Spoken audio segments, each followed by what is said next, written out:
Wellman TV. Ricardo Willis. Kabanata 131. Ang matriarch ay bumisita. Bumalik si Kara sa kanyang upuan, nakaramdam ng kasiyahan ngunit medyo nag-aalala din. Miranda, sa tingin mo ba pupunta talaga ang lola mo at magsusorry sa personal? Sobrang proud siya, you know. Kumunot ang noo ni Emmanuel. Tungkol saan to? Miranda, are you being unreasonable? Lola mo yan ang pinag-uusapan natin. Napakagatlabi si Miranda. Hindi makatwiran. Pinilit niya akong pakasalan si isa. Makatuwiran ba iyon? Paulit-ulit niyang binago ang kanyang isip at binabalikan ang kanyang salita. Makatuwiran ba iyon? Pinalayas niya kami sa pamilya at kinuha ang aming mga bahagi. Makatuwiran ba iyon? Nag-celebrate pa siya para sa tito ko at inimbitahan kami para lang ipahiya niya kami sa harap ng lahat. Makatwiran ba iyon? Natahimik si Emmanuel matapos marinig ang lahat ng ito. Nagsalita si Ricardo para kay Miranda. Oo, sasama siya dahil masyado siyang nagmamalasakit sa pagligtas ng mukha na hindi. Mukha pa ring hindi sigurado ang lahat. Well, if the alternative is going to court or jail then I'd say it's less embarrassing, dagdag ni Ricardo. Bumantong hininga si Kara na may bakas ng pananabik sa boses. Sana dumating siya. Samantala, pagkatapos ng galit na paglabas ng pamilya ni Romeo sa silid kanina, nagpost si Harlow tungkol sa kahilingan ni Miranda na humingi ng tawad sa kanilang lola sa family group chat na umaasang mag-udyok ng galit kay Miranda at magmukhang masama. Ano? How dare Miranda make such an outrageous demand? Wala siyang respeto sa autoridad. Hinding-hindi magpapakababa si lola ng ganyan. Katawa-tawa. Sa loob ng maraming taon na ang mga tao ay pumupunta dito upang magbigay ng respeto. Bakit si lola ay magpapalimos sa pintuan ng iba? Hindi ito maaaring totoo. Ito ay tiyak na isang uri ng maling akala sa panig ni Miranda. Ang buong pamilya Low ay natagpuan na imposibleng maniwala. Kahit na natiwalag na ang pamilya ni Miranda sa clan, hindi sila umalis sa group chat. Ang pangunahing dahilan ay ang pamilya matriarch ay hindi tech-savvy, at ang group chat ay pinangangasiwaan ng nakababatang tiyahin ni Miranda. Kaya, hindi sila tinanggal sa chat ng grupo. Nang makita ang chat sa grupo, galit na galit si Kara. Harlow is so scheming. Pinost niya talaga sa family group ang request ni Miranda. Nang sinimulan ng lahat na sisihin ang kanilang anak na babae at ang kanilang sariling pamilya, labis na nagalit si Kara. Nay, huwag kang mag-alala sa kanila. Malamig na sabi ni Miranda. Naisip niya na may bahagyang panunuya, ang sisihin at insulto ay mabilis na dumating. Haha! Maya-maya lang ay tumunog ang doorbell sa villa. Nang makita ni Kara kung sino ang nasa labas sa pamamagitan ng monitor, nanlaki ang mga mata niya at natuwa siya. Habang paulit-ulit itong pinag-uusapan ng lahat sa pamilyang Low sa group chat, isang larawan ang agad na nagpatahimik sa kanilang lahat. Kara, sinong nagsabing hindi makakatok si Mrs. Low? Tingnan mong mabuti. Nasa ibaba ang isang larawan ni Victoria na nakatayo sa labas ng villa ni Miranda. Sumabog ang group chat. Ang matriarch ng pamilya Low ay talagang pumunta sa pintuan ni Miranda upang magmakaawa sa kanya. Pagkatapos niyang buksan ang pinto, pumasok si Victoria sa looban kasama sina Harlow at Elisa na inaalalayan siya. Lumabas ang mag-asawang Emmanuel pati na rin ang mga kapatid ni Miranda para batiin ang matriarch na ito. Miranda, you have quite some guts. Pinapanta mo akong namamaalamo sa pintuan mo. Nandito ako ngayon. Kontento ka na ba? Malamig na tanong ni Victoria habang nakatitig kay Miranda pagkapasok sa loob. Ilang beses na kumikislap ang ekspresyon ni Miranda nang makaharap si Victoria. May kung anong pag-iwas din sa kanyang tingin. Mula pagkabata hanggang ngayon ay palagi niyang nirerespeto at sinusunod ang kanyang lola na naging dahilan upang hindi siya makaramdam ng takot kapag kaharap si Victoria ng harapan. Maya-maya lang ay hinawakan ni Ricardo ng mahigpit ang kamay niya. Nakaramdam na naman ng katiyakan si Miranda sa kanyang sarili nang muling tumingin ng diretso sa mga mata ni Victoria. Sa loob ng mahabang panahon, lahat ng mga panggigipit na ibinibigay nila sa kanya ng hindi makatarungan ay ibinuhos sa loob niya na parang isang pagsabog na naghihintay ng pagpapalaya. Lola, tanong ni Miranda habang nakatingin ng diretso kay Victoria, wala ka bang kahit isang onsa na pagsisisi sa akin? Emph. Ngumuso ng masama si Victoria bago pilit na tinanong, ano ang dapat kong pagsisihan? Miranda, wala kang respeto sa mga nakatatanda mo. Pinuntahan ka na ng lola mo, hindi pa ba sapat iyon? Tanungin kita, babalik ka pa ba at ipagpatuloy ang pamamahala sa kumpanya ng parmasyutiko? Tutulungan mo ba ang pamilya na harapin ang mga iyon? Mga ahente. Matigas na tanong ni Romeo. Nakatayo doon si Victoria at mas naging mapuwersa siya. Tama. Magsabi ka na. Tinanong din siya nina Elisa at Harlow, kahit na sa moral blackmail. Hindi sila pinansin ni Miranda at tumingin lang kay Victoria na may disappointment sa mga mata. Sa sumunod na segundo, naging malamig at walang pakialam ang mukha niya na para bang inalis niya lahat ng emosyon niya. Fine. Dahil wala kang kasalanan dito, hindi mo na kailangang sabihin pa. Mga interes lang ang pinag-uusapan natin, hindi ang relasyon ng pamilya. Isa lang ang sigurado, ako lang ang makakahawak sa mga ahenteng iyon. Kung hindi, siguradong makukulong pareho ang lola at tiyuhin ko. Di ba? Sa sandaling ito, tila hindi ka mag-anak ang kaharap ni Miranda kundi mga kalaban sa isang business deal. Ang pag-uusap na ito ay naging isang negosasyon sa negosyo. At paano kung hindi ako pumayag? Pumunta ako dito di ba? Ano pa bang gusto mo? Naramdaman ni Victoria ang pagbabago ng ugali ni Miranda na lalong nagpadilim ng mukha niya.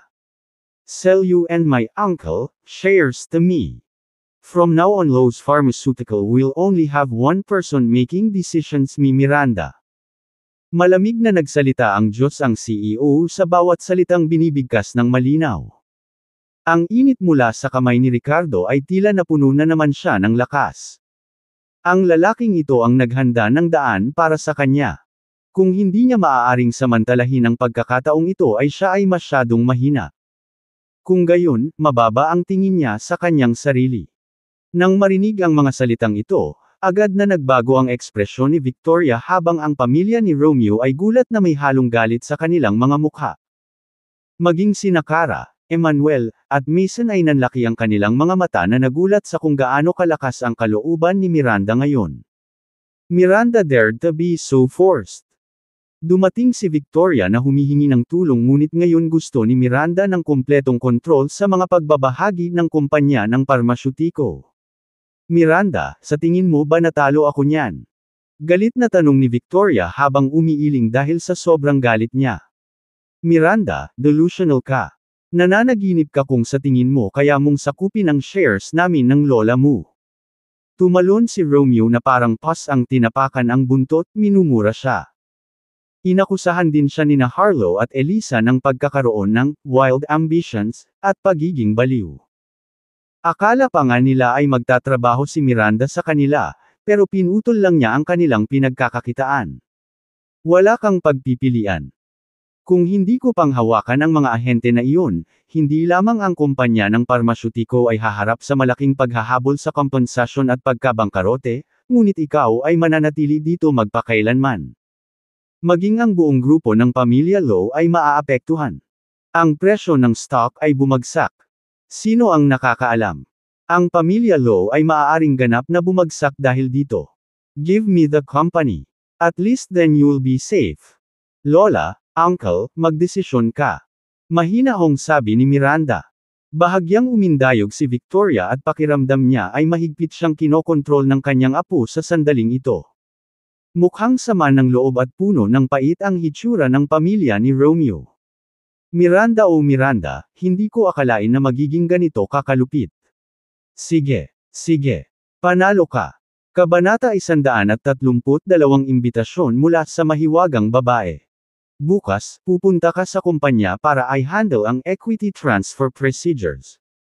As long as hindi ka natatakot sa retribution. Itinuro ni Victoria ang kanyang daliri kay Miranda at nagsalita sa pamamagitan ng pagngangalit ng mga ngipin. Sa sumunod na segundo, malamig siyang lumingon kay Ricardo sa tabi niya. Willis, ikaw ba ang nasa likod ng pagsasabuatan na ito? Ikaw ay ambisyosong manugang na sinusubukang sakupin ang industriya ng pamilya Low sa pamamagitan ng aking apo. Napangisi si Ricardo sa sinabi niya. Madam, napakataas ng tingin mo sa akin. Ang industriya ng pamilya Low ay hindi ako interesado. Inalok pa siya ni Vincent ng 20% ng shares ng Reed Group na tinanggihan niya. Bakit niya pagnanasaan ang industriya ng pamilya Low? Ha! Ha ha ha! Ang bastos na bata. Ubu. Ubo. Ubu. Ilang beses na tumawa si Victoria, ngunit pagkatapos ay isang matinding pag-ubo ang sumunod. Ginamit niya ang kanyang panyo upang takpan ang kanyang bibig na may bahid ng sariwang dugo. Ang kakila-kilabot na matriarch ng pamilya Low, na hindi sumuko, ay labis na nagalit na siya ay umubo ng dugo. Mom! Mom, okay ka lang. Lumapit si Emmanuel sa kanya para tumulong. Gayunpaman, pilit siyang tinulak ni Victoria. Huwag mo akong hawakan. Pinalaki mo ng husto ang anak, hindi ba? Aalis na tayo. Miranda and Willis will face retribution. Pananakot ni Harlow bago sila umalis. Pagkaalis nila ay napasandal ng husto si Miranda kay Ricardo na parang lahat ng lakas ay nawala sa kanyang katawan. May nagawa ba akong mali? Mahinang bulong niya. Hindi, mariing sagot ni Ricardo. Wala kang ginawang masama. Mali ang lola at tito mo. Miranda, tama ang ginawa mo. Ipinagmamalaki kita. Pagkatapos ng labis na pagtitiis mula sa iyong lola sa lahat ng mga taon na ito, binawi ko ang lahat ngayong gabi. Tiniis ko ang panghabang buhay na pagkabigo, at hindi ko let my daughter go through the same. Absolutely not well done. Sinulyapan ni Emmanuel ang kanyang anak, bumantong hininga, at hindi na nagsalita pa. Sa huli, nang umubo ng dugo si Victoria, bagaman labis siyang nag-aalala, hindi siya naniniwala na dapat sisihin ang kanilang anak na babae. Ang huling tanong ni Miranda sa kanyang lola, "Do you feel guilty?" ay isang pagkilos ng sukdulang pakikiramay, na nagbibigay sa matandang babae ng huling pagkakataon. Kung napanatili ng lola ang isang pakiramdam ng kabab ang loob, kahit na ang kaunting bakas ng pagkakasala sa kanyang apo, si Miranda ay hindi maaaring gumawa ng ganoong matinding hakbang. Sa huli, ang kanyang lola ang nagtulak kay Miranda sa gilid. Kinabukasan, si Victoria at Romeo, na puno ng sama ng loob at pait, sa wakas ay gumawa ng huling kompromiso. Kaya, si Miranda lamang ang kumokontrol sa 83% ng mga bahagi ng kumpanya ng parmasyutiko at tunay na kinuha ang kontrol sa kumpanya. Ang pabrika na ibinigay sa kanya noon ni Ricardo ay sumanib din sa isa sa mga production department ng kumpanya. Si Shelley at iba pang pangunahing empleyado na na-dismiss noon ni Romeo ay muling kinuha. At pagkatapos nilang pumirma muli ng mga kontrata sa mga pangunahing distributor na iyon, ang mga kapsula ng Love Light ay bumalik sa kanilang orihinal na presyo. Bukod dito, ang mga bagong gamot gaya ng The Lowe's Rhinitis Relief at The Lowe's Slimming Pills ay inilunsad. Matapos maaprubahan ng Drug Supervision Bureau, nagsimula na rin sila sa produksyon. Ibinalik nila ang orihinal na presyo para sa 4 na gamot kabilang ang Love Light, at nagpataw ng mga paghihigpit sa mga presyo kung saan maaaring ibenta ng mga distributor ang mga ito sa labas. Sa katunayan, nangangahulugan ito na ang mga ahente tulad ni Flynn ay kikita ng mas kaunti. Gayunpaman, pagkatapos masaksihan ang mga mahimalang kakayahan ni Ricardo at personal na subukan ng ilang iba pang mga bagong gamot, hindi sila nagtaas ng anumang pagtutol. Ang pagpili sa pagitan ng mga panandaliang kita at pangmatagalang napapanatiling pag-unlad ay hindi mahirap kapag nahaharap sa pagkakataong i-maximize ang kanilang mga kita at maniwala sa potensyal para sa hinaharap. Naging abala ang Diyos ang CEO nitong mga araw ngunit puno ng lakas. Hindi rin naging idol si Ricardo ngunit nagawa niyang mock-contact si Vincent sa kanyang libreng oras.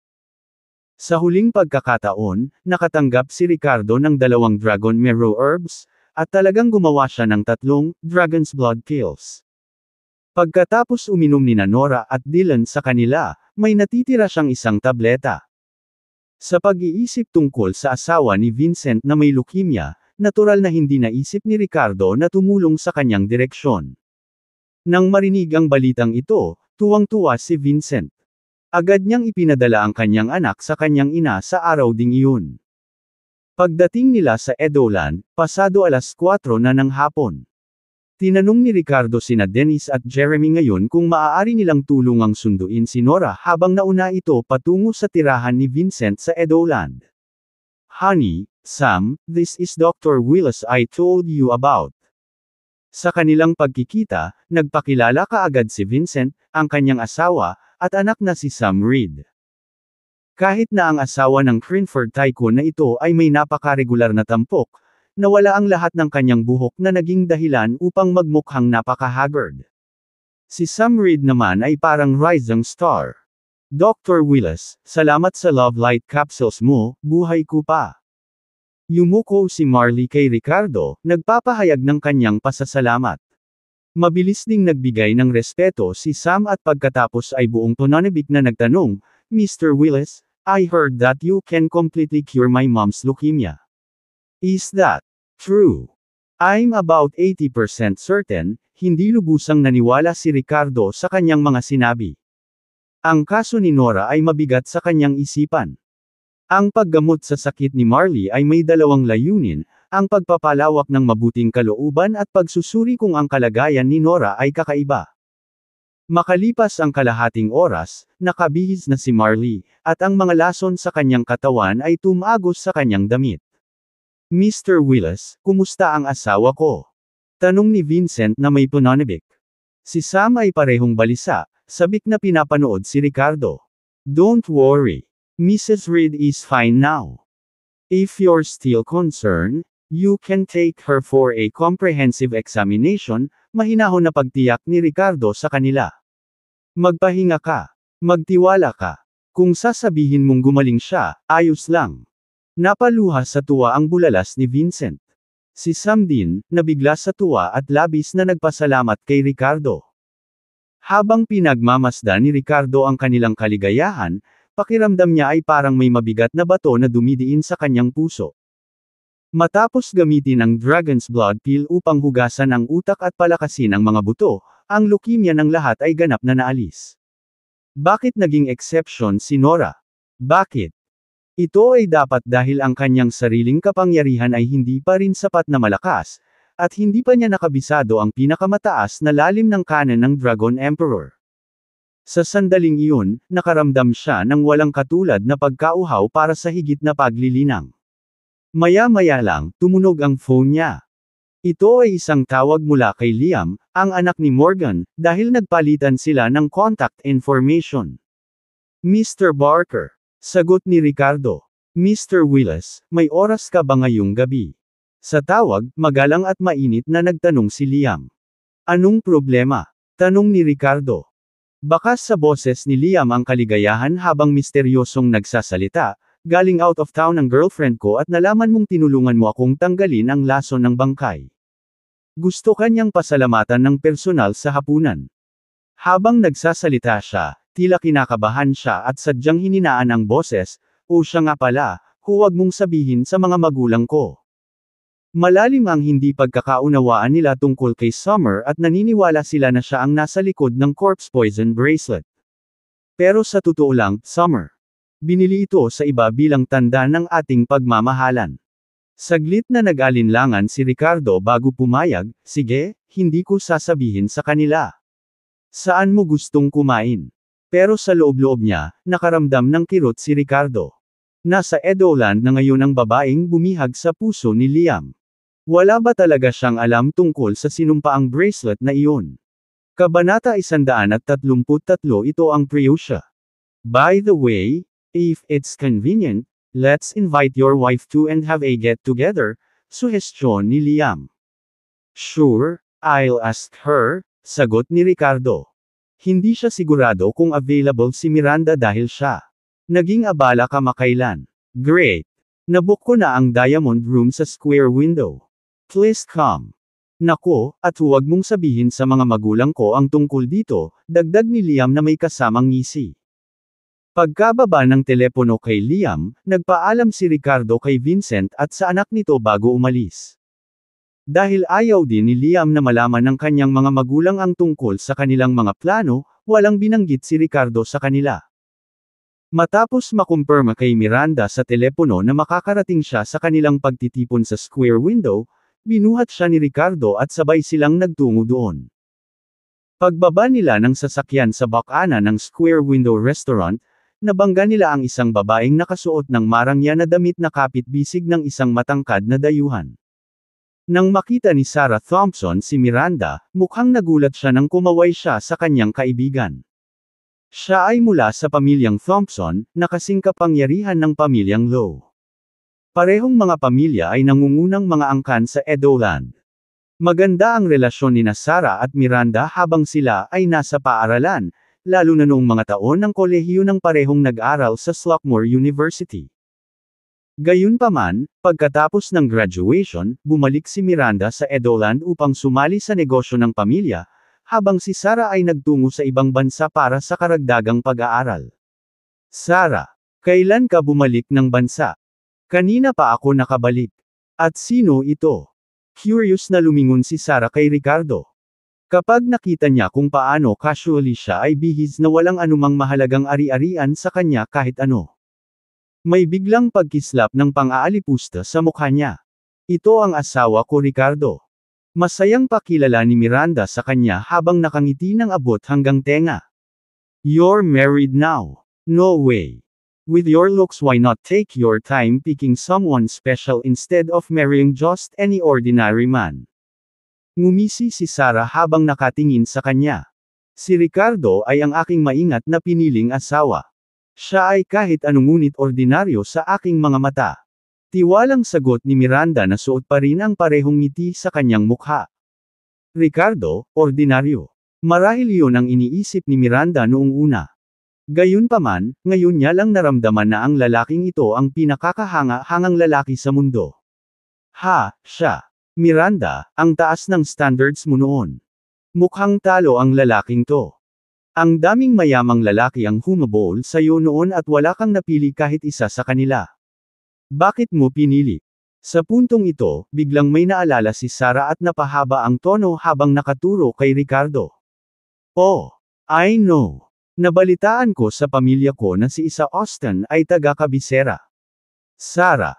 Sa pagkakataong ito, napasimangot si Miranda at pinutol si Sarah bago lumingon sa katabi niyang dayuhan at iniba ang usapan. Sino ta? Pwede mo ba akong ipakilala? Buong pagmamalaking nagtaas baba si Sarah at ipinakilala siya bilang boyfriend ko si Franz Sanchez. Sarah, sino itong magandang babae? Tanong ng dayuhan na may bahid ng superiority sa tono niya na parang mas magaling siya sa lahat. Ito ang matalik kong kaibigan na si Miranda. Sagot ni Sarah bago ngumiti kay Miranda. Kaka-rating lang ni Franz sa Prussia at hindi pa siya sanay sa pagsasalita ng Prussian. Ngunit ang kanilang wika ay kinikilala sa buong mundo kaya maaari naming makipag-usap dito ng walang anumang hadlang. Sa puntong ito, napabulala si Sarah, naku. Hindi naman siguro naiintindihan ni Ricardo ang kanilang lengguwahe di ba? Bale friend.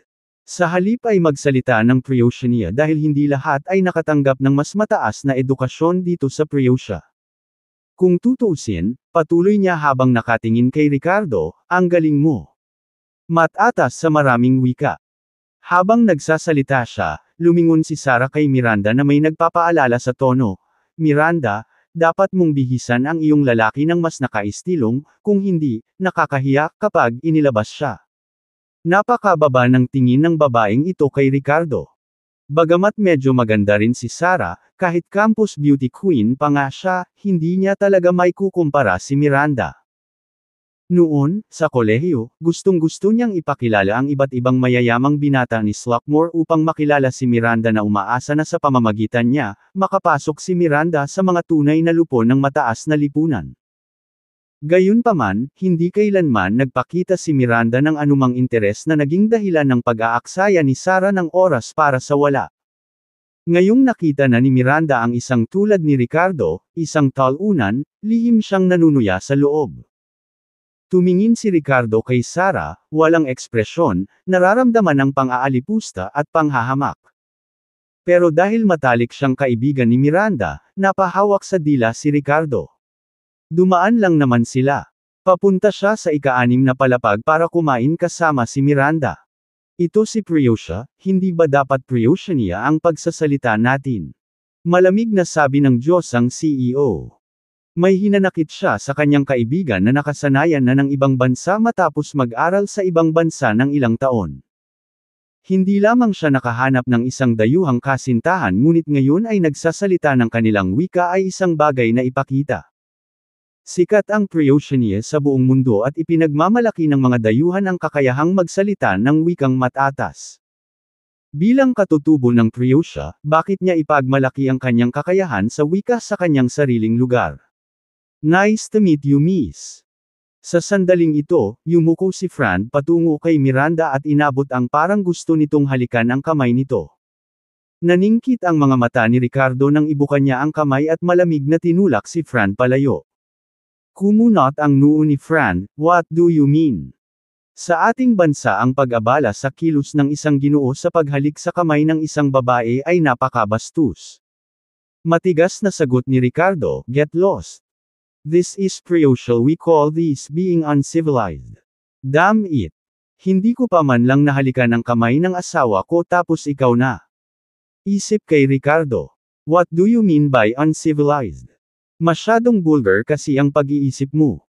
Ang paghalik sa kamay ng isang tao ay isang eleganteng kilos. Ano ang malalaman ng isang tulad mo? Galit na sagot ni Sarah. Sarah, nandito na tayo para sa hapunan. Tara na. Kumunot ang noo ni Miranda. Ayaw na niya ng gulo kay Sarah na tila may balak makipag-away kay Ricardo. Hinawakan niya ang braso ni Ricardo at tinungo ang square window habang si Sarah naman ay nanunuya sa likuran nila. Sino ba ang hindi pumupunta rito para sa hapunan? Oh yeah! Ang square window ay may mga kinakailangan sa membership. Mayroon ka bang card nila, Miranda, o iiwan ka ba nila sa labas na mukhang nahihiya? Tapos, ang square window daw ay pag-aari ng Ward family, hindi iyong Low family, pagmamayabang ni Sarah na may halong tono. Pero si Fran dito, Diamond member.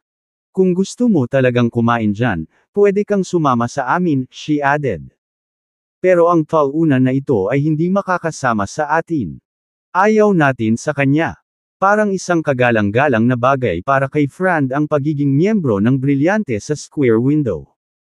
Kabanata 134 ang taong tinutukoy mo si Mr. Willis. Itinuwid ni Fran ang kanyang likod at buong pagmamalaking sinabi, Beautiful Miss Miranda, imbatado kami dito ngayon. Hindi ko talaga kailangan itong Diamond membership card. Kung kailangan mo, pwede kong ipahiram sa iyo. Umiling si Miranda at sinabing, no thanks. May naimbitahan din kami. With that, mabilis siyang naglakad sa unahan ng hindi niya gustong harapin sina Sarah at Fran. Ano? May nag-imbita sa'yo? Ngumisi at hindi makapaniwala si Sarah habang nagmamadaling sumunod sa likod. Malamig ding tumawa si Fran habang nakasunod sa likod. Kanina pa lang siya sinabihan ni Ricardo na magwala kaya naman may sama ng loob ang foreigner na ito at gustong ipahiya si Ricardo ng husto. Hoy! Wag mo silang papasukin. Siguradong wala silang membership card. Malakas na sigaw ni Sarah sa hilera ng mga receptionist na nakatayo doon. Pagdating ni Miranda at Ricardo sa entrance ay agad silang hinarang ng kung sino. Sir, Miss, please show your membership card. Members lang ang pwede sa loob. Pabirong sabi ng supervisor nitong mga receptionist na may ngiti sa labi. Natigilan sina Ricardo at Miranda nang makita ang supervisor na ito. Parang pamilyar siya kahit papaano. Parang nakita na nila siya dati. Tumaas ang isang kilay ni Ricardo, Natalia. Ang receptionist na ito ay talagang si Natalia ang dating financial manager mula sa kanyang pabrika na pinaalis niya noon. Hindi niya inaasahan na dito siya magtatrabaho bilang receptionist ng Square Window Restaurant ngayon. Dapat mong suriing mabuti ang kanilang mga membership card. Ang Square Window ay isang establishmento na para lang sa miyembro. Huwag hayaang makalusot dito ang anumang bansang bumpkin o masira ang aming karanasan sa pagkain para sa aming mga kilalang bisita. Tumabi si Sarah kay Natalia habang pinaaalala sa kanya ang tungkol sa isang mahalagang bagay. Ito ang aking membership card. Inilabas ni Fran ang isang sparkling diamond card mula sa kanyang bulsa na ipinakita niya kay Natalia. Respected Diamond member, please come in. You can rest assured that we will keep AI out para may mga taong hindi makalusot sa loob, nanunuyang sabi ni Natalia habang nakatingin kina Ricardo at Miranda. The next second she rolled her eyes, Mr. Willis, how coincidental meeting again here. Don't think just because you could afford $1 million buying your factory means you can enter such high-end places like this one. Dito lang ang mga miyembro ang pinapayagan, mayroon ka ba? Napuno ng sama ng loob si Natalia matapos paalisan ni na Ricardo at Miranda sa pabrika, ngunit sa wakas ay nakahanap siya ng pagkakataon para sa paghihiganti. Bagamat ang Square Window ay isang member-only na restaurant, ang mga hindi miyembro ay maaari pa ring pumasok sa pangunahing pasukan. Kung hindi, paano magpapatuloy ang Square Window na bumuo ng mga bagong miyembro? Ang ilang mga tao ay hindi alam na maaari silang maging miyembro sa lugar pagkatapos pumasok. Tanging ang mga pumasok na walang membership at walang intensyon na maging isa ay magalang na hihilingin na umalis. Gayunpaman, gusto na ngayon ni Natalia na ipahiya sina Ricardo at Miranda sa bawat pagkakataon, kaya tiningnan niya ang kanilang mga membership card sa pintuan. Si Sarah at Fran ay hindi nagmamadaling pumasok.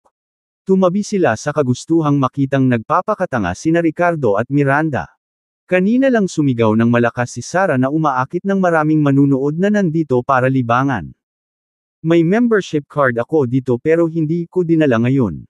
At may nag-imbita sa atin dito ngayon kaya tumabi ka. Kumunot ang noo ni Ricardo. Naiinis talaga siya. Hindi niya kayang bitbitin ang lahat ng uri ng card araw-araw, pati si Liam ay nagpapagamot sa kanila ngayon kaya hindi dinala ni Ricardo ang kanyang Supreme card mula sa pamilya ng Ward. Hindi mo dinala ngayon. I think you don't have one. Napangisi si Sarah nang marinig ito. Kung wala ka, sabihin mo lang. Ganito ba kasinungaling lahat ng pre-ocean? Ngumisi din si Fran. Malamig ulit na tumawa si Natalia, Ricardo, kung wala kang membership card, umalis ka na agad imbes na ipahiya mo ang sarili mo dito. Huwag mong isipin na dahil lang sa may maruming pera ay pwede kang pumunta kahit saan at magpakitang gilas kahit saan.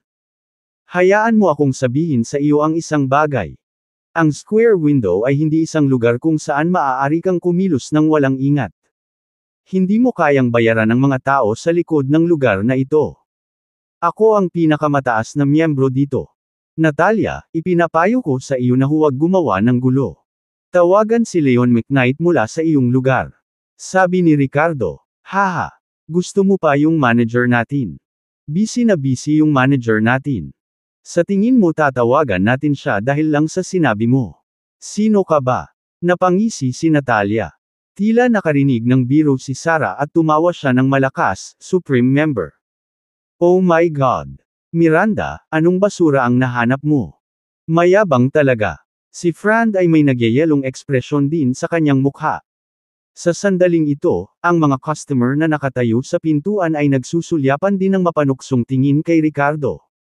Sino naman siya? Bakit siya nagyayabang ng ganyan? Supreme Member. Sa pagkakaalam ko, ang pinakamataas na membership level sa Square Window ay Diamond, right? Parang may Supreme membership, pero VIP status na kinikilala ng lahat ng mga tindahan ng Pamilya Ward, hindi lang ang Square Window. At 3 lang ang may Supreme card sa Edoland. Paano siya magiging isa sa sila? Kung hindi ka member, umalis ka na lang ng tahimik. Bakit ka gumawa ng eksena dito? Haha, wala bang Diyosa sa tabi niya? Pinipilit niyang magpakitang gilas sa harapan niya. Ang mga taong ito ay pawang nagsasalita at nanunuya kay Ricardo. Willis, umalis ka nga dito. Huwag kang makialam sa negosyo natin. Panunuya ni Natalia. Tuwang-tuwa din ang tingin nina Sarah at Fran habang pinahiya nila Ricardo at Miranda ang kanilang mga sarili. Nakaramdam ng galit si Ricardo sa narinig na tinuturo at pinagtatawanan siya ng mga tao sa paligid. Tatawagan na sana niya si Liam nang biglang sumugod palabas ang isang matandang lalaki kasama ang grupo ng mga security guard. Ang nasa katanghaliang gulang na lalaki ay si Leon, ang lobby manager sa unang palapag ng Square Window.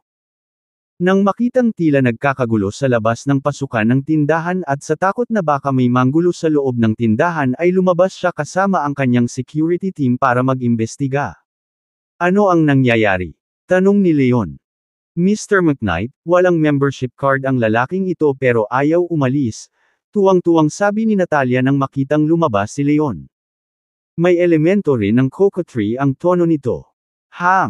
May nang-ahas na gumawa ng gulo sa square window. Bahagyang kumunat ang noo ni Leon habang sinusundan ang tingin ni Natalia sa labas.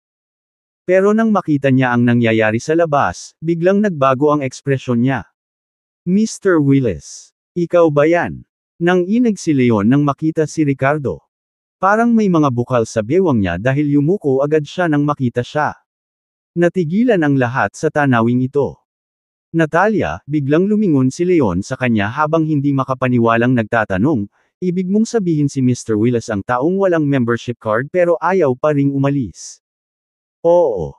Hiningi ko sa kanya ang membership card niya pero hindi niya dinala. At saka nagsinungaling na isa siya sa mga Supreme Member. Kalokohan yan. Mr. McKnight, anong gagawin natin ngayon? Palayasin mo siya dali. Medyo natarante si Natalia at hindi pa rin alam kung ano ang nangyayari. Kabanata 135 mga baluktot na daan at masasamang landas. Basag. Sa isang malakas na sampal, si Natalia ay bumagsak sa lupa, umiikot habang siya ay nahulog. Buong lakas na damapo ang palad ni Leon, dahilan para makaramdam ng pagkahilo si Natalia. Bulag ka ba? Si Mr. Willis ang pinaka-iginagalang na miyembro dito. Sigaw ni Leon. Natalia, naiinip ka na bang mamuhay that you dare stop Mr. Willis? Paano magkakaroon ng ganyang kating ang tulad mo? Umalis ka na. Mag-ayos ka na ng mga gamit mo at umalis ka na. Huwag mo na akong hahayaang makita pa kita. Tinuro ni Leon si Natalia at nagmura ng malakas. Napatulala sina Sarah at Fran sa eksenang ito. Bakas sa mukha ng mga nanunood ang pagkagulat. Ano? Ang taong ito ay talagang pinakapinagmamahalaang miyembro ng Square Window. Mr. Willis, may naidulot ba kaming abala sa iyo? Please come inside. Tumalikod si Leon at pinakitaan si Ricardo ng nakakatuwang ngiti habang may paggalang na yumuko. Hindi siya nang ahas na huwag igalang si Ricardo. Naalala niya pa rin ang naging kapalaran ni Paul noong nakaraan. Si Paul ay isa mismo sa mga miyembro ng pamilya ng Ward kahit na malayo lang ang kanyang kamag-anak mas mataas ang kanyang katayuan kaysa kay Leon bilang manager ng restaurant. Pero dahil lang sa nabangga niya si Ricardo, nabali ang magkabilang binti ni Henry. Nasaksihan ni Leon ang lahat ng hilahin nila palabas si Paul noong araw na iyon. Pag-iisip tungkol dito, nanlamig pa rin siya. Mr. McKnight, please don't kick me out. You can't treat me like this. Pagmamakaawa ni Natalia habang nakahawak sa binti ni Leon gamit ang kanyang namamagang mukha habang siya ay bumangon sa lupa. Bilang isa sa mga nangungunang specialty na restaurant ng Edoland, ang Square Window ay nag-alok sa mga empleyado nito ng mahusay na paggamot. Nawalan ng trabaho si Natalia dahil sinaktan niya si Ricardo matapos matulog kay Leon ng hindi mabilang na beses para lang maging headwaiter sa Square Window sa una. Dahil lang sa sinabi niyang may mali sa araw na ito ay mauuwi sa pagkawala ng kanyang trabaho. Puno ng hinanakit ang puso niya. Get out! Kapag nalaman ni Mr. Ward ang nangyari dito ngayon at hindi pa kita nalilibyugan. Malapit ka nang lumangoy sa ilog. Na may malamig na tono sa kanyang boses, pinalayas ni Leon si Natalia bago muling ipinaalala sa kanya ang mga gabing magkasama sila. Nanginginig si Natalia, namutla ang mukha sa takot.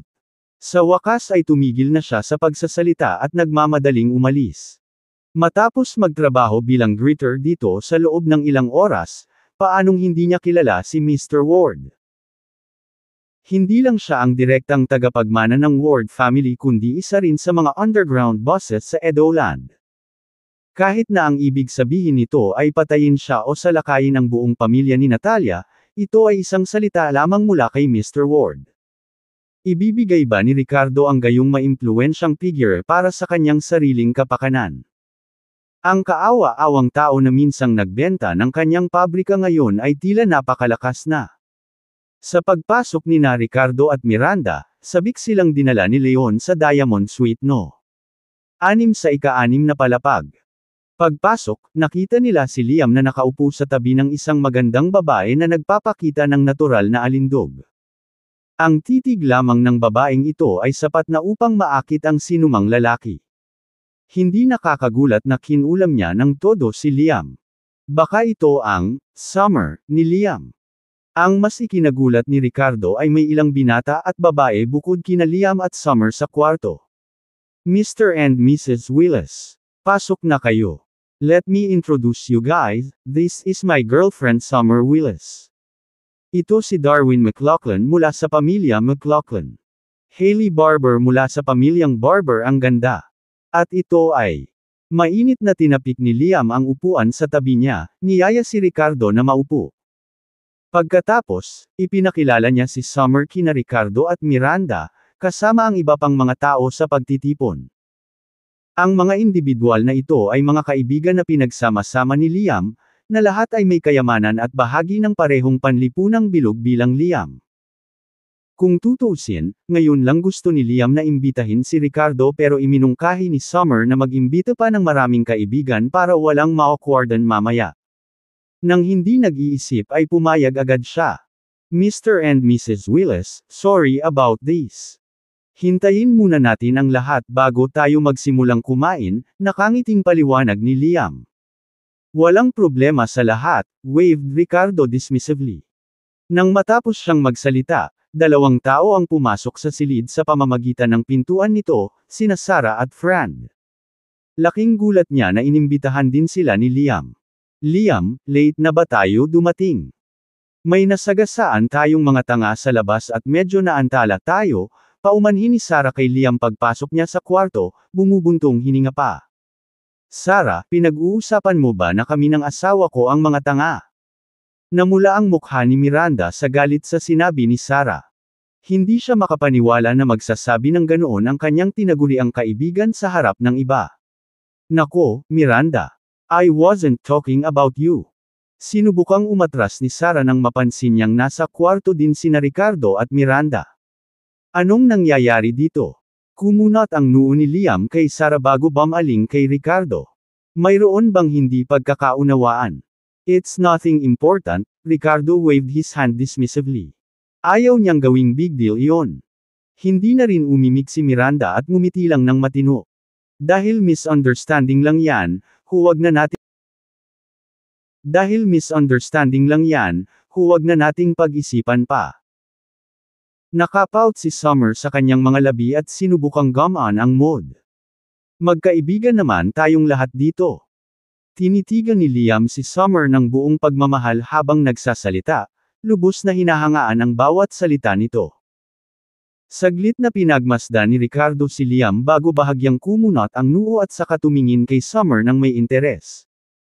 We're actually distant relatives since we both have the same last name, patuloy ni Summer sa pakikipag-chat kay Ricardo.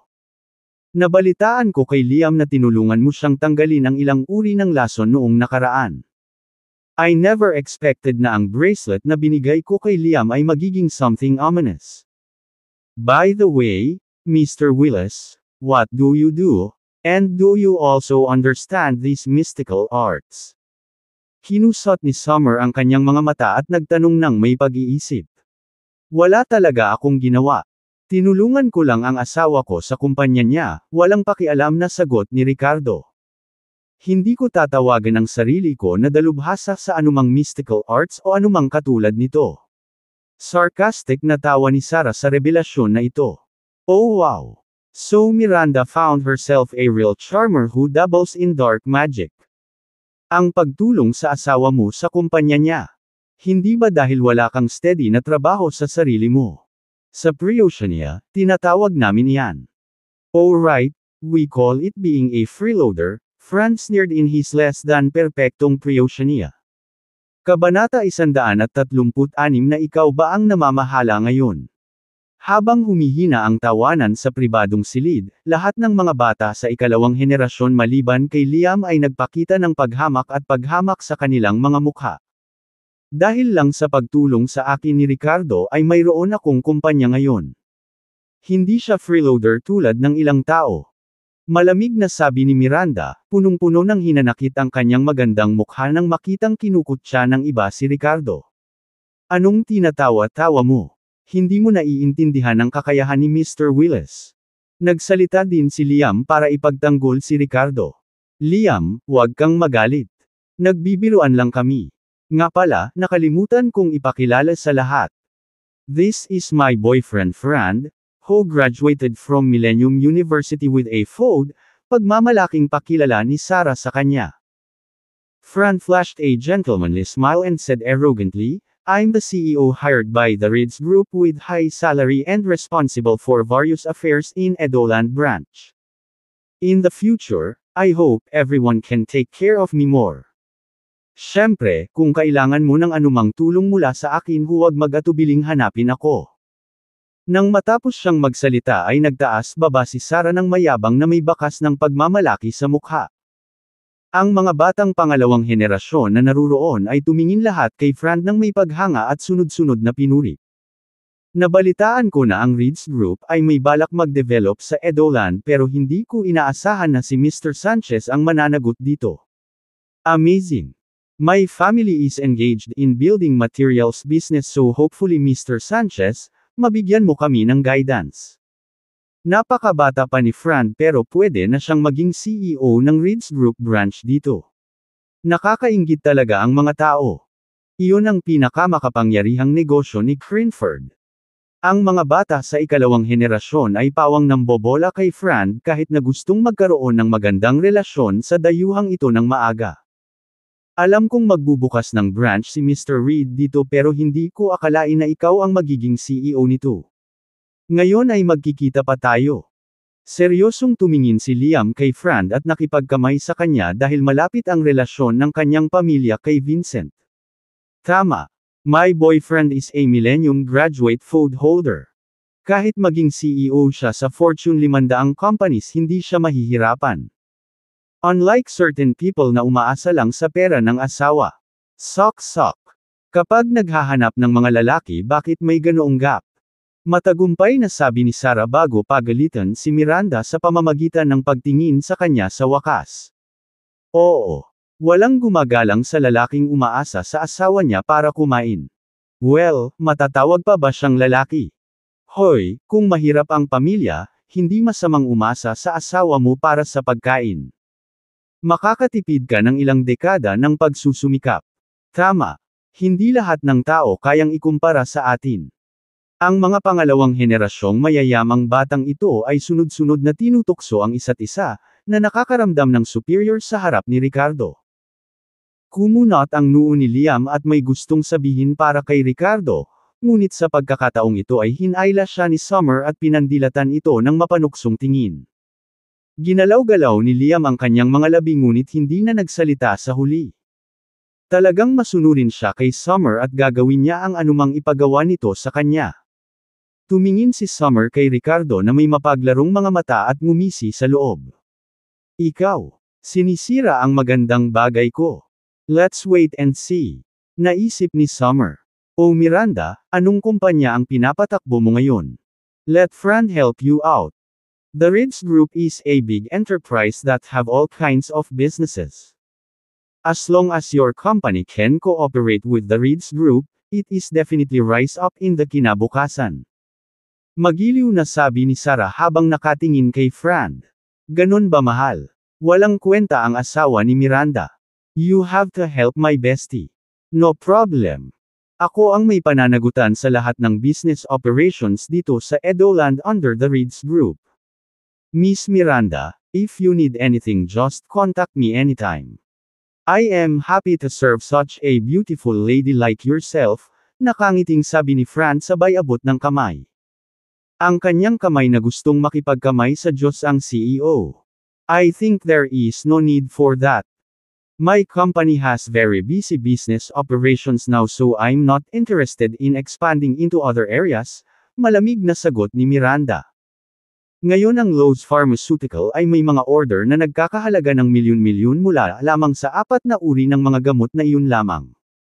Ang mga ahente na nabigyan ng maagang pag-access ni Ricardo ay nakapag-order na rin. Ang mga order lamang na ito ay sapat ng trabaho para sa taong ito. Bakit kailangan niya ng tulong ng iba? Miranda, huwag ka nang magmatigas dito. Sino ba naman ang hindi magpapalawak ng negosyo? Ngumisi si Sarah.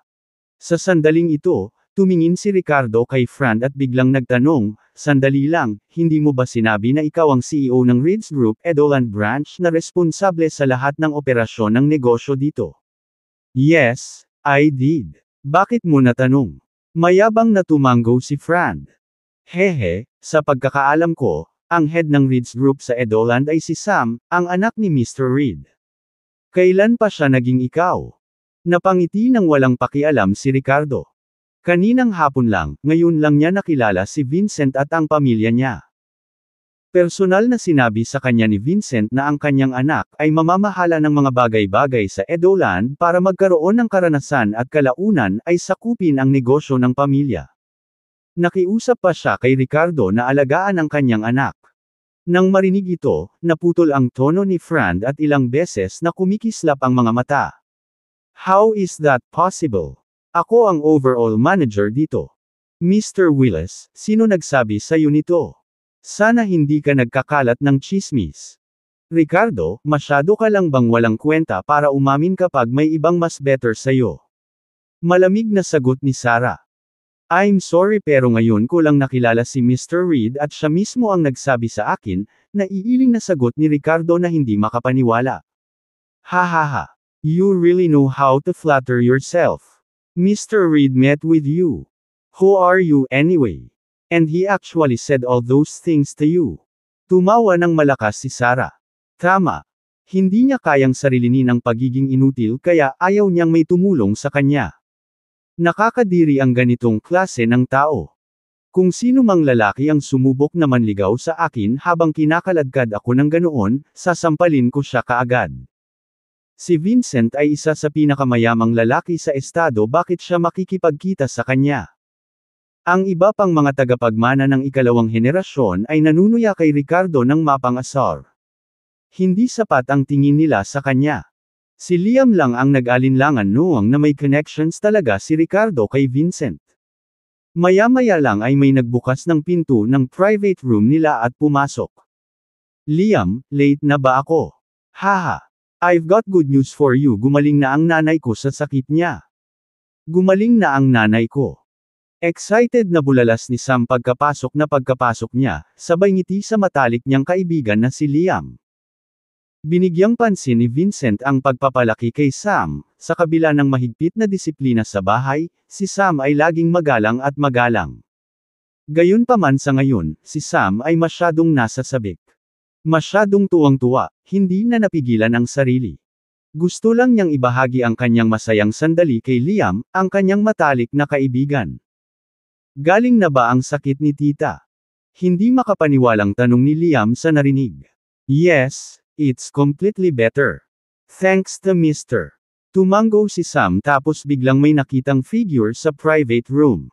Sa susunod na sandali, sumugod siya ng may luha sa kanyang mga mata. "Mr. Willis, nandito ka rin." Kabanata 137 Kahilingan ni Summer.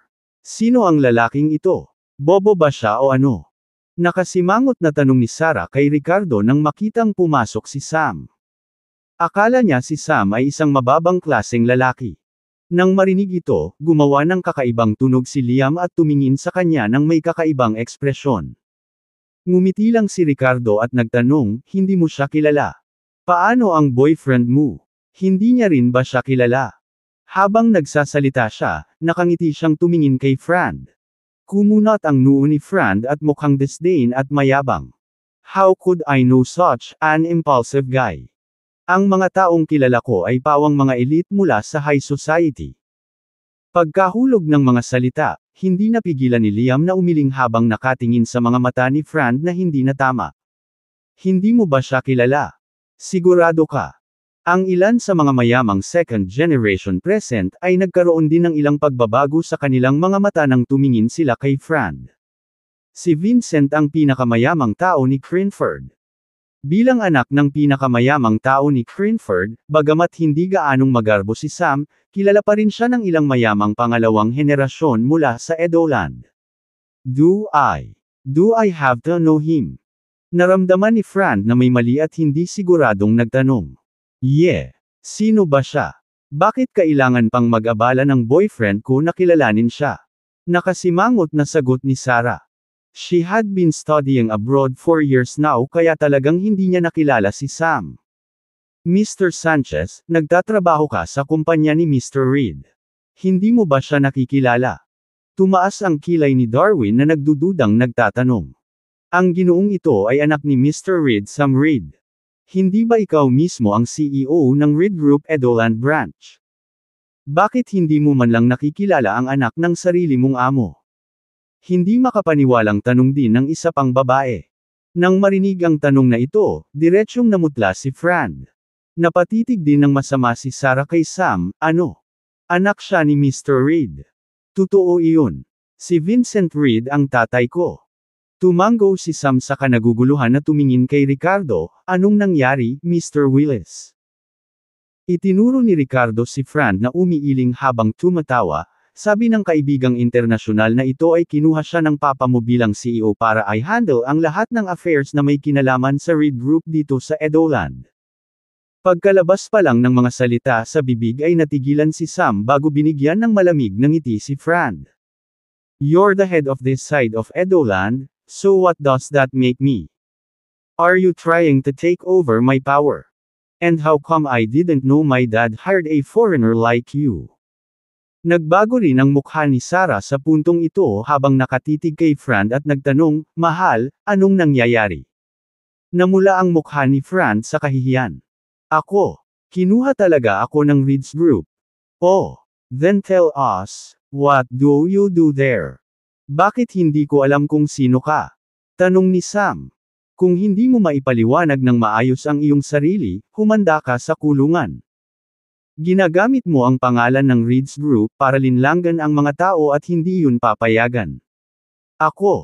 Ako ang namamahala sa isang klase sa bagong elementarya na itinayo ng Reed's Group, nauutol na sabi ni Fran. Nang matapos siyang magsalita, napatigil muna ang lahat bago humagalpak ng tawa. Namumuno sa isang klase sa elementarya. Haha, isa pang foreign teacher. Isang foreign teacher na nagpapanggap na CEO. Miss Thompson, saan mo nahanap ang boyfriend mo from overseas? He is quite something. Lahat ng mayamang second generation na mga batang naruroon ay hindi napigil ang tumawa. Maging si Miranda ay tumawa at umiling. Namula si Sarah sa galit at sinampal sa mukha niya si Fran. Bastos ka. Nagsinungaling ka ba sa akin? Umalis ka. Umalis ka ngayon din. Sinira mo ang reputasyon ko. Tinakpan ni Fran ang mukha at lumabas ng kwarto na mukhang magulo ngunit pinigilan ni Leon sa labas kasama ang ilang security guard. Ang Diamond VIP card pala na mayroon siya ay hindi sa kanyang ngunit pag-aari ng isa pang bisita na nawala ito kanina. Sarah, napakaraming mabubuting lalaki si Priyosha dito. Bakit kailangan mong pumili ng dayuhang sinungaling na tulad niya? Mahinahong sabi ni Miranda. Isa rin ang pamilya mo sa malalaking pamilya ng Edoland. Bilang anak nila, hindi mo dapat ipagmalaki ang iyong sarili sa pagkakaroon ng isang foreign boyfriend.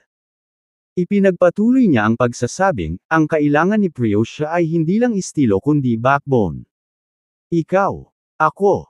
Parang gumapang si Sarah sa isang butas sa isang lugar nang mapagtanto niyang lahat ng naruroon ay pawang mga bata mula sa mga upper class na bilog sa Edoland. Ang pag-alis ay hindi magiging madali para sa kanya ngayon.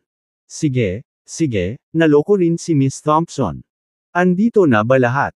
Bakit hindi natin simulan ang paghahain ng mga pinggan? Sa sandaling ito, pumagit na si Summer para mabawasan ang kahihiyan ni Sarah. Napatingin agad si Sarah kay Summer nang may pasasalamat at mas lalo pang nakaramdam ng hinanakit kina Miranda at Ricardo. Napakahusay ng square window. Hindi nagtagal, nakahain na lahat ng pagkain at inumin. Sa puntong ito, ibinuhos ni Summer ang kanyang sarili ng isang buong baso ng alak, tumayo na may matamis na ngiti at sinabing, natutuwa akong nakilala ko ang lahat sa pamamagitan ni Liam. Ito ang unang pagkakataon ko sa Edoland kaya't inumin natin iyon. Sa sinabi nito, naubos niya ang kanyang baso ng alak sa isang lagok. Napaka-generous ni Summer. Hindi lang siya maganda kundi kaya niyang hawakan ang kanyang alak. Itaas natin lahat ang ating salamin sa summer. Isang grupo ng mga second-generation rich kids ang natuwa. Nilagyan din ni Ricardo ng alak ang baso niya nang walang sabi-sabi at mahinahon itong ininom. Nagpatuloy ang lahat sa pagkain at kwentuhan. Dahil maraming tao ang naruroon, walang takot sa awkward silence. Makalipas ang 3 ikot ng inumin at 5 lasa ng ulam, binigyan ni Summer ng senyales si Liam gamit ang kanyang mga mata. Tumikim si Liam bago nagsalita, tumahimik saglit ang lahat. May gustong itanong sa atin si Summer. Walang problema. Ano ang gustong malaman ni Summer? Sasabihin namin sa iyo ang lahat ng nalalaman namin o tutulungan kang malaman kung hindi namin alam. Tinapik-tapik ni Darwin mula sa pamilyang McLaughlin ang kanyang dibdib habang ang iba pang mga pangalawang henerasyong mayayamang bata ay sumunod sa pagsang-ayon. Napangiti si Summer habang inilabas ang isang lumang dilaw na drawing mula sa kanyang bulsa, ito ang jade pendant. May nakakita na ba nito dati? Sa pagkakaalam ko ang taong may suot nitong jade pendant ay dapat nasa Edoland ngayon. Sa drawing ay isang hindi mapag-aalinlanganang hugis dragon na jade pendant. Pinagmasdan itong mabuti ng lahat ngunit sa huli ay umiling, hindi namin nakita. Wala pa akong nakitang eksaktong katulad nito ngunit marami na akong nakitang katulad. What's wrong, Summer? May koneksyon ba sa iyo ang may-ari nitong jade pendant? Sunod-sunod na tanong ng grupo. Isang bakas ng pagkabigo ang sumilay sa mga mata ni Summer habang casual siyang ngumiti, pag-aari ito ng matagal ko nang nawawalang kamag-anak. Kung may makakita o maalala kung saan nila nakita ang isang taong nakasuot nito, mangyaring ipaalam sa akin. Ipapaalam talaga namin sa iyo kung may nakita kami. Ang pangalawang henerasyong mayayamang bata ay nangako ng buong pagkakaisa. Sa sandaling iyon, tumingin si Summer kay Ricardo na kanina patahimik at nakangiting nagtanong sa kanya, Mr. Willis, nakita mo na ba? Umiling si Ricardo, isang salita lang ang binibigkas, hindi. Kabanata 138 hindi siya makarinig. Imposibleng hindi ito nakita ni Ricardo. Ang hugis dragon na jade pendant sa painting ay ang family heirloom na ipinamana sa kanya ng kanyang lolo at ama. Dahil sa jade pendant na ito nabago niya ang kanyang kapalaran at ngayon ay nagtataglay ng iba't ibang kakayahan. Bagamat matagal nang nawala ang kinang ng jade pendant, pinahahalagahan pa rin ito ni Ricardo at itinago ito sa isang safe sa kanyang villa. Sa hindi inaasahang pagkakataon, may naghahanap sa kinaroroonan nitong jade pendant ngayon. At nagkataon na Willis din ang apelyido nila. Gayunpaman, nag-ingat si Ricardo kay Summer kaya hindi niya masabi rito ang totoo. Nako, grabe naman. Nanghihinayang umiling si Summer. Miss Willis, you really know how to ask a good question. We don't know anything. How could he? Muling inisya ni Sarah si Ricardo kahit na parang magalang din si Liam at Sam sa kanya pero sa paningin niya ay freeloader pa rin si Ricardo. Ayaw niyang mawala ng mukha si Fran at hindi rin niya gustong makaramdam ng sobrang pagmamalaki ang asawa ni Miranda kaya sinubukan niyang maliitin si Ricardo. Oo, hindi ko rin alam. Tamad na kibot-balikat ni Ricardo na hindi nakikialam kay Sarah. Sa sandaling ito, tumayo si Summer na may hawak na bote ng alak at nagsimulang magbuhos ng mga inumin para sa lahat sa mesa. Naningkit ang mata ni Ricardo.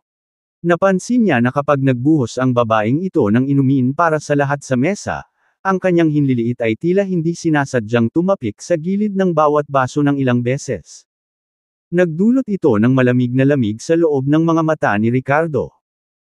Itong jade pendant ay may kaugnayan sa mga nawawala kong kamag-anak kaya't hinihiling ko sa lahat ng nandito na may ilang koneksyon o impluensya sa Edoland na matulungan akong bigyang pansin. Dapat nasa paligid ng Edoland ang mga kamag-anak ko. Pagkatapos magdagdag ng higit pang alak, mahinahong nagsalita si Summer at pagkatapos ay sabay-sabay na tinapos ang kanyang inumin. Nang marinig ito, ang mga individual na pangalawang henerasyon ay agad na sumang-ayon, itinaas ang kanilang mga baso at naghahanda na humigop. Pati si Miranda ay napangiti, kahit hindi umimik, sumenyas din siyang uminom. Maghintay. Gayunpaman, sa sandaling iyon, biglang nagsalita si Ricardo, na pinatigil ang lahat sa kanilang mga landas. Diretsahan pa niyang hinawakan ang palso ni Miranda, pinipigilan itong uminom. Ano ang nangyayari? Napakurap-kurap si Miranda, nagtataka ang kanyang ekspresyon. Napatingin din ang iba kay Ricardo na may pagkalito sa mga mata. Huwag mong inumin ang alak na ibinuhos ni Miss Willis. Mabuti pang huwag. Sabi ni Ricardo, at tinuloy niya ang pagtapon ng alak sa kanyang baso sa lupa at binaligtad ang kanyang baso. Ricardo, anong ibig mong sabihin? Hindi mo ibinibigay ang kanyang mukha. She kindly poured us all a drink, why don't you let us drink it? At nagbuhos ka pa ng sarili mo. Alam kong taga out of town ako at bago sa Edolan, pero hindi mo pwedeng i-bully ang mga taong ganito, sabi ni Summer na may bahid ng hinaing sa boses. Nangingilid ang luha sa kanyang mga mata. Tama iyan. Anong ibig mong sabihin? Isang babae ang uminom ng lahat ng alak. Hindi ka man lang humigup. Lalaki ka pa ba o hindi? If you won't drink it we will. Galit din si Darwin at tinanong si Ricardo nang hindi pinakinggan ang payo nito bago ininom ang buong tasa ng alak. Hindi siya ginagawang lalaki ng mga bullying girls. Dagdag ni Sarah na may kasamang pang-aalipusta habang iniinom din niya ang kanyang tasa ng alak.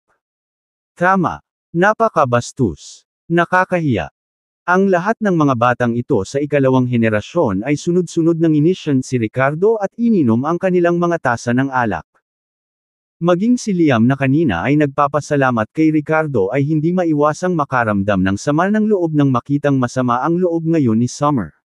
Hindi niya maiwasang sisihin din si Ricardo dito. Ricardo, anong ibig mong sabihin dito? Did Summer offend or did I offend? Matigas na tanong ni Liam habang si Miranda naman ay nagtatakang nakatingin kay Ricardo. Pero hindi niya ginalaw ang tasa ng alak na iyon dahil naniniwala siyang may dahilan sa likod ng ginawa nito. Saglit ding nag-alinlangan si Sam bago ibinaba ang kanyang baso. Bilang tagapagmana ng Reed's Group, nanatili siyang kalmado higit sa lahat dahil kagagaling lang ni Ricardo sa sakit ng kanyang ina kaya hindi maipaliwanag na nagtiwala si Sam sa kanya. Nang ang lahat ay nakatingin sa kanya na may hinala at pagkalito sa kanilang mga mukha, dahan-daang nagsalita si Ricardo, Phoenix nodding isa sa pinakasopistikadong pamamaraan na ginamit sa pangkukulam mula sa desert landing. Miss Willis, sino ka ba talaga? Ano ang iyong pakay dito sa Edoland? Matapos marinig ito, lahat ng naruroon ay nagpakita ng ekspresyong puno ng pagtataka at pagdududa. Anong Phoenix nodding technique? Anong kulam ang pinagsasabi? Ngumisi si Sarah at nagtanong, anong nangyayari dito? Lahat ay tumingin kay Ricardo na parang baliw. Kumikislap ang mga mata ni Summer na may halong pagtataka, pagkatapos ay naglagay siya ng inosenteng mukha at sinabing, Ricardo, hindi ko maintindihan ang sinasabi mo. Malamig na ngumuso si Liam at sinaman ng tingin si Ricardo. Galit na galit siya. Ricardo, iniimbitahan ka ni Summer para magpasalamat. Kung ayaw mong magbigay ng mukha, umalis ka na lang. Ano ang silbi ng pagsasabi ng lahat ng kalokohang ito? Are you trying to bully Summer because she's new here or because my family is easy to bully? Liam, calm down. Mr. Willis must have his reasons. Let him finish speaking. Sinubukan siyang pakalmihan ni Sam. Anong gusto mong sabihin ko? Si Summer ang babaeng pinakamamahal ko. Mag-isa siyang pumunta sa Edoland para hanapin ako. Kung hindi ko siya kayang protektahan at hayaan siyang magdusa ng kawalan ng katarungan, lalaki pa ba ako? Tuwang-tuwang sabi ni Liam bago inihampas ang kamay sa mesa at tinuro si Ricardo. Ricardo, ngayon dapat bigyan mo ako ng paliwanag. Liam.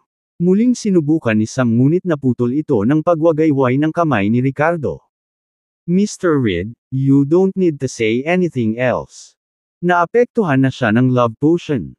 Itong babaeng ito lang ang nasa isip niya. Anong love potion? Hindi ko alam ang sinasabi mo, excited na sabi ni Liam. Maliban kina Miranda at Sam na alam na ang tungkol dito, ang iba ay tila naguguluhan na para bang may naririnig sila mula sa ibang mundo. Don't believe it. Do dare sit down and let me duck some needles into your skin, hamon ni Ricardo sa kanya habang nakataas ang isang kilay. Nang marinig ito, napabuntong hininga si Liam bago umupo sa tabi ni Ricardo. Ano ang kinakatakutan natin? Ang pagtusok ba ng ilang karayom ay talagang nagpapakita sa atin ng anumang surot na maaaring nasa loob ng aking katawan. Baka pwede. Miss Willis, ano sa tingin mo? Makahulugang tumango si Ricardo kay Summer na kumurap ng ilang beses bago tumawa ng sarkastikong, I really have no idea what are you talking about. Haha. Bahagyang tumawa, biglang may 3 silver needle si Ricardo sa kanyang mga kamay na mabilis niyang ipinasok sa 3 acupoint sa ulo ni Liam. Dahil maraming beses, ginamit ni Ricardo ang mga pilak na karayom bilang paraan ng pagbabalat kayo sa sarili kapag naglalagay ng enerhiya ng dragon sa mga tao kaya palagi niyang dinadala ang mga ito kahit saan siya magpunta. Pagkapasok ng pangatlong karayom ay nanlaki ang mga mata ni Liam at may bumungad sa kanyang leeg. Parang may gumagalaw sa ilalim ng balat niya. Nagulat ang lahat at hindi makapaniwalang napatingin sa eksenang nasa harapan nila. Kabanata 139 na Do You Dare to Make Me Unhappy? Makalipas ang ilang paghinga, naramdaman ni Liam ang pagkahilo sa kanyang lalamunan. Og! Sa sumunod na segundo, samuka siya ng malakas. Isang pulang uod na laman ang nakitang lumabas sa kanyang bibig. Ang eksenang ito ay agad na naging sanhi ng pagsigaw ng ilang mga batang babae. Ang iba ay may nakakatakot ding ekspresyon sa kanilang mga mukha. Isa-isa na lang nilang naramdaman ang pagkirot ng kanilang anit at ang pagpintig ng kanilang puso. Sa sandaling ito, bumalik sa normal ang ekspresyon ni Liam. Nawala sa kanyang mga mata ang hitsura ng infatuation para kay Summer at napalitan ng hinala at kawalan ng katiyakan. Pagtingin sa uod na isinuka niya, galit na tanong niya, Summer, ginawa mo ba talaga to? Gayunpaman, hindi man lang siya pinansin ni Summer. To put it plainly, si Liam lang ang gamit niya. Ngayong nasira na ng iba ang gamit niya, tinitigan niya ng matalim na tingin si Ricardo. Bulok kang tao. Sinisira mo tuloy ang swerte ko. Ikaw ang nagtatanong Taglay ang puot sa kanyang puso at nagngangalit ang mga ngipin sa galit, sinugod niya si Ricardo. Ang kanyang 5 daliri ay nabuo sa mga palad ng palad habang siya ay laslas patungo sa leeg ni Ricardo na may matalim na tunog ng paghampas ng hangin. Ang mga mag-aaral ni Ricardo ay nagkontrata nang mabilis niyang sinalubong ang pag-atake. Pung! Pung! Pung! Umakyat ang dalawa sa mesa at pagkatapos ng 3 mabilis na pagpapalitan sa loob ng pribadong silid, narinig nila ang ungol ni Summer minsan bago napaatras ng malakas. Pagkatapos, gamit ang momentum na iyon, nabasag niya ang bintana na direktang tumalon pababa mula sa 6 na palapag sa ibaba ng mga ito. Bago sumilip sa bintana, binalik niya ang tingin kay Ricardo na may gulat sa kanyang mga mata, habang nagngangalit ang mga ngipin. Hindi ko akalain na ang maliit na Edoland ay may mga nakatagong dragon o nakayukong tigre na tulad mo. Tignan natin yan. Si Ricardo ay nakatayo roon ng walang pag-aalinlangan nang hindi siya hinahabol habang ang kanyang mabituing mga mata ay kumikislap sa pagtataka. Ang babaeng ito ay talagang kasing lakas niya. Mas malakas siya kaysa kay Sagi Fegino na huling nakilala niya pagdating sa mga kasanayan. Ang paghabol sa kanya ay hindi rin madaling mapasuko. Isang babaeng mukhang mislan ngunit may hindi kapani-paniwalang lakas. At nagbabahagi ng kaparehong apelyido na Willis habang naghahanap ng mga pahiwatig tungkol sa heirloom ng kanyang pamilya. Sino ba talaga ang taong ito? Hindi mabilang na pagdududa ang lumitaw sa isip ni Ricardo. Ricardo. Maya-maya lang ay nanginginig ang boses ni Liam sa likuran niya. Paglingon ko ay nakita ko na lamang na puno ng takot ang mukha ng young master na ito. Pagtingin sa uod na isinuka niya, nakaramdam ng goosebump si Liam sa buong katawan. Naniniwala ka na ba sa akin ngayon? Mahinahong tanong ni Ricardo. Mr. Willis, I'm sorry. Mali ang hinala ko sa iyo. Nagtaka ako kung bakit hindi ko siya napigilan nang makita ko siya. Actually, after nung incident na may lason sa bangkay last time, I had my guard up. Laban kay Summer. Pero nang lumitaw siya sa harapan ko, hindi ko na napigilan ang sarili ko. I never thought that she will actually use this on me. Ang pangit ng mukha ni Liam. Nakahinga ng maluwag sina Miranda at Sam. Dahil sa pakikinig sa Ricardo kanina at hindi pag-inom ng alak ni Summer, nakaiwas sila sa isang sakuna. Napasulyap si Miranda at nakita niya ang isang maliit na uod na kumikislot na parang buhok sa kanyang baso. Sa una ay mahirap makita ngunit sa sandaling umalis si Summer, ang uod ay tuluyang humiwalay sa tubig. Mr. McLaughlin, lalaki ka talaga. Ang lakas ng loob mong uminom ng ganyang alak. Tara, isa pa tayo. Itinaas ni Ricardo ang baso niya at ngumiti kay Darwin. Marahas na kumaibot ang mga talukap ni Darwin bago tumakbo patungo sa basurahan at galit na hinukay ang kanyang lalamunan gamit ang kanyang mga daliri na pilit na sinusubukang isuka ang anumang nasa loob niya. Yung iba parang takot na takot din. Mr. Willis. Iligtas mo kami. Nagkamali kami. Dapat nakinig kami sayo. Iligtas kami. Si Sarah, na mukhang namumutla at natatakot, ay nagsabi, Ricardo, para sa kapakanan ng ating pagkakaibigan ni Miranda, hindi mo ba mapipili ang isang babaeng tulad ko? Tulungan mo ako. Ayokong masumpa. Ang lahat ng mga pangalawang henerasyong mayayamang bata na ito ay natakot sa kanilang talino na umiiyak para sa tulong. Alam mo na ba kung ano ang takot ngayon? Tumigil ka na sa pagiyak na parang mga sanggol na kakapasok pa lang ng uod sa iyong tiyan. Hindi pa ito pumapasok sa iyong daluyan ng dugo. Umuwi ka at magtimpla ng towos na pulbo sa mainit na tubig pagkatapos ay inumin ito na sinusundan ng pagsusuka hanggang sa wala na. Walang pakialam na sabi ni Ricardo.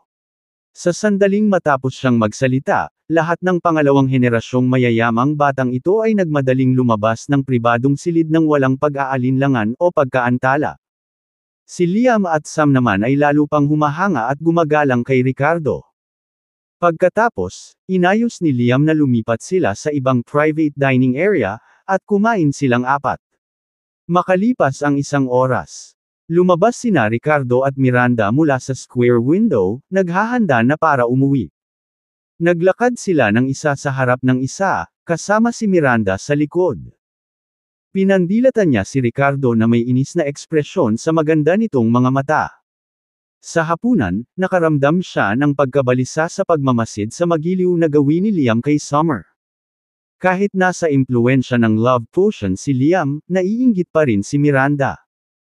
Nakatingin ngayon kay Ricardo na nauuna sa kanya na walang pakialam sa mundo at mukhang cool at nakolekta ang kanyang mga ngipin sa galit.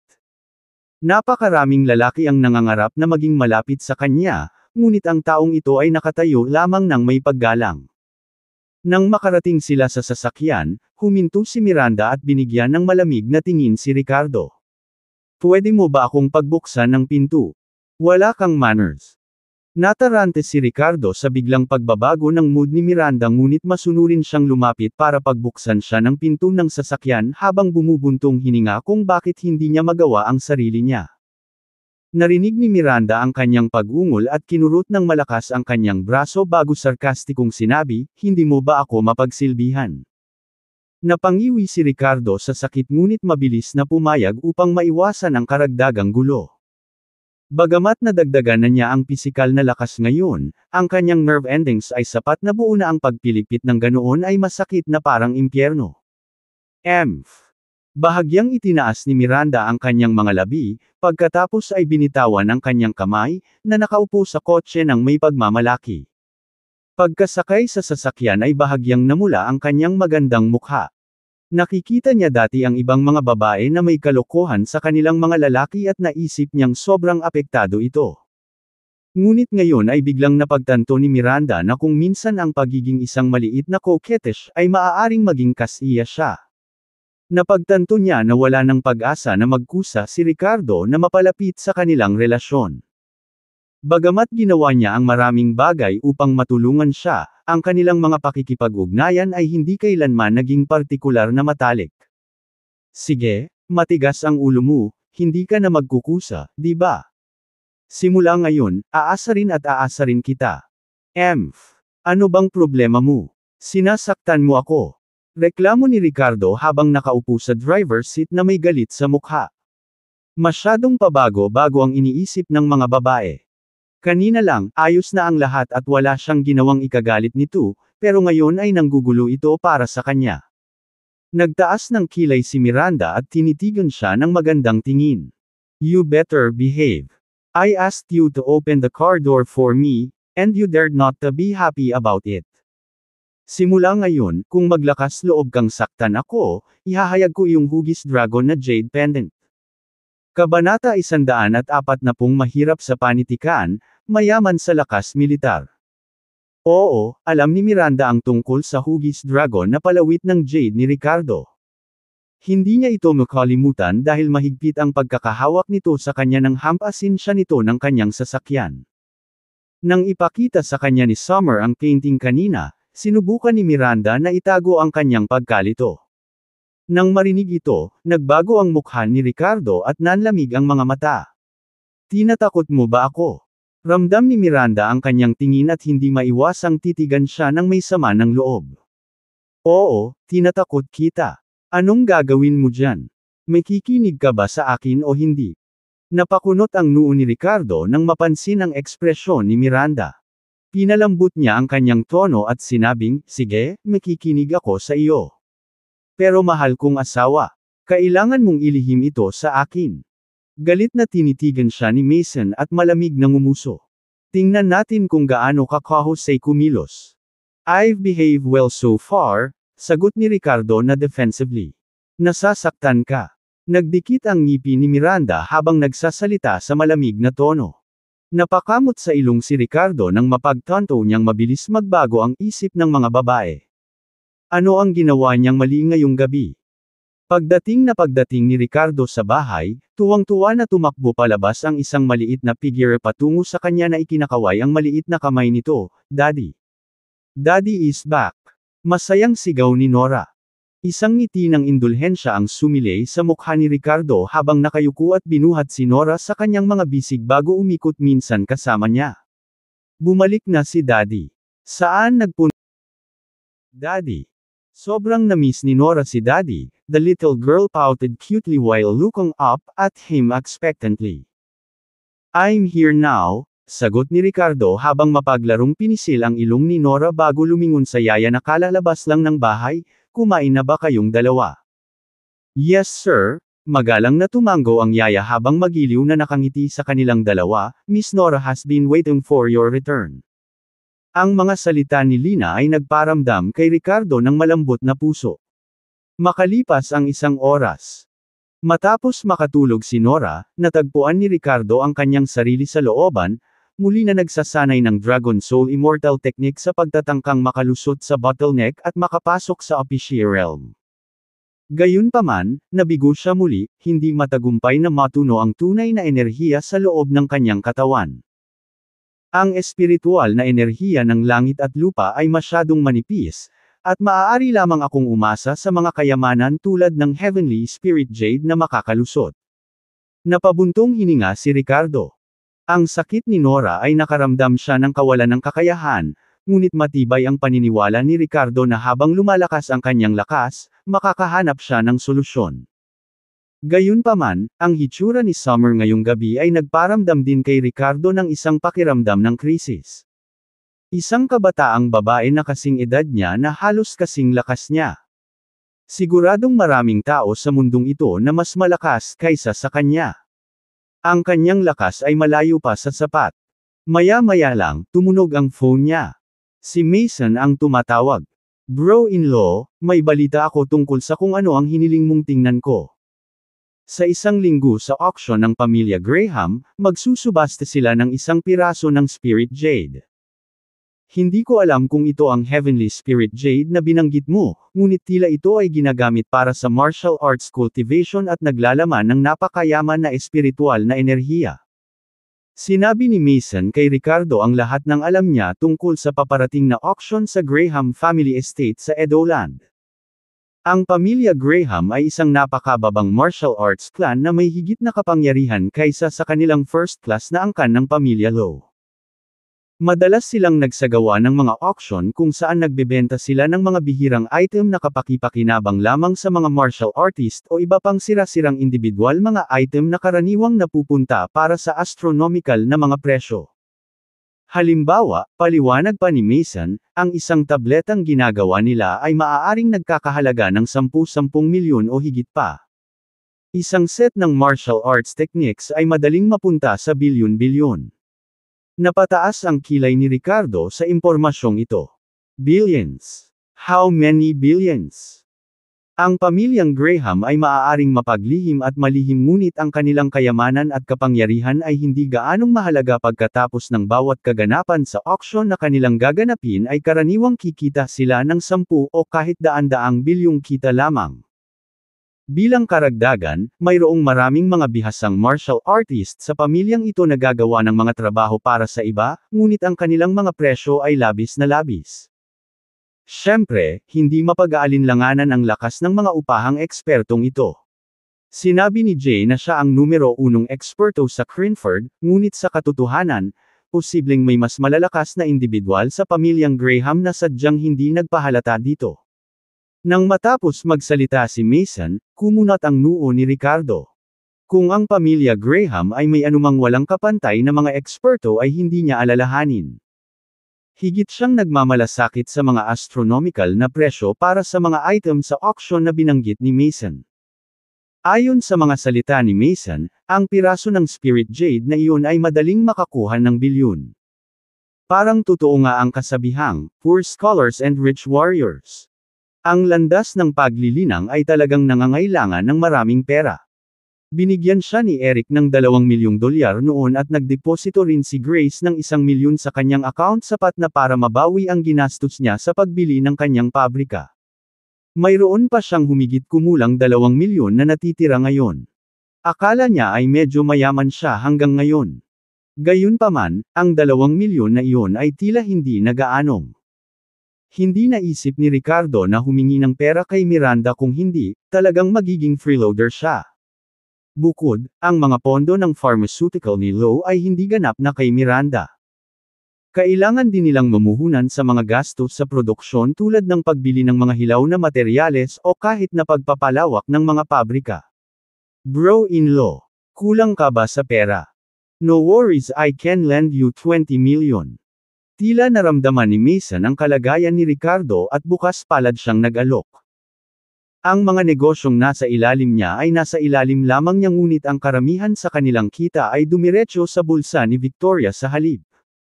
$20 milyong ang kasalukuyang tanging maiaalok ni Mason kay Ricardo nang walang reserbasyon bilang isang bayaw. Well, sige. Isipin mo na hiniram. Saglit na nag-alinlangan si Ricardo bago tumanggap ng may kahihiyan dahil gusto niyang malagpasan ang bottleneck na yugtong ito at hindi makatanggi sa tulong mula sa iba sa oras na ito. Higit sa lahat dahil naniniwala si Ricardo na sa kanyang kasalukuyang kakayahan lamang, ang pagbabayad ng 20 milyon na ito ay hindi magiging isyu sa huli. Anong paghiram? Huwag kang magsalita ng walang kaparirikan sa akin. Naiinip na sambit ni Mason sa kanya sa telepono bago sila muling nag-chat saka ibinaba ang tawag. Samantala sa kabilang panig, ang mukha ni Victoria ay nanatiling napakapangit hanggang ngayon sa loob ng kanyang lumang mansyon na kabilang sa pamilya Lo. Pagkatapos ng sobrang galit na umubos siya ng dugo, palaging may hindi malusog na pamumula sa kanyang mukha. Ubo, ubo. Ilang beses siyang umubo at may bahid na naman ng dugo sa kanyang panyo. Isang doktor ang nagmamasahe sa kanyang mga meridian sa tabi niya na medyo nakakunot ang noo. Dr. Hughes, kumusta ang nanay ko? Tanong ni Romeo na baka sa mukha ang pag-aalala. Well, ang nanay mo ay may galit na umaatake sa puso niya noon. Binigyan ko siya ng Race Eta para regular na inumin araw-araw. Dapat ay maayos siya. Sumagot si Dr. Hughes. Siguraduhin na inaayos niya ang kanyang pag-iisip at inaalagaan niyang mabuti ang kanyang sarili. Hinayla ni Dr. Hughes si Romeo sa tabi at itinuro sa mahinang boses. Tumango si Romeo at sumulyap kay Victoria bago sumilay ang lamig sa mga mata nito. Pagkaalis ng doktor, nagdududang nagtanong si Victoria, Romeo, anong problema? Ano ang sabi ng doktor? Saglit na kumikislap ang mga mata ni Romeo, ngunit mukhang nag-aalinlangan siya habang sinasabi, Maria. Wala po. Sabi ng doktor, kailangan mo lang pangalagaan ang sarili mo. Bagamat sinabi niyang walang masama sa kalusugan ng kanyang ina, mukha pa rin siyang dumadalaw sa isang libing tungkol sa kanya. Ang kilos at pananalita niya ay parang hindi okay ang lahat.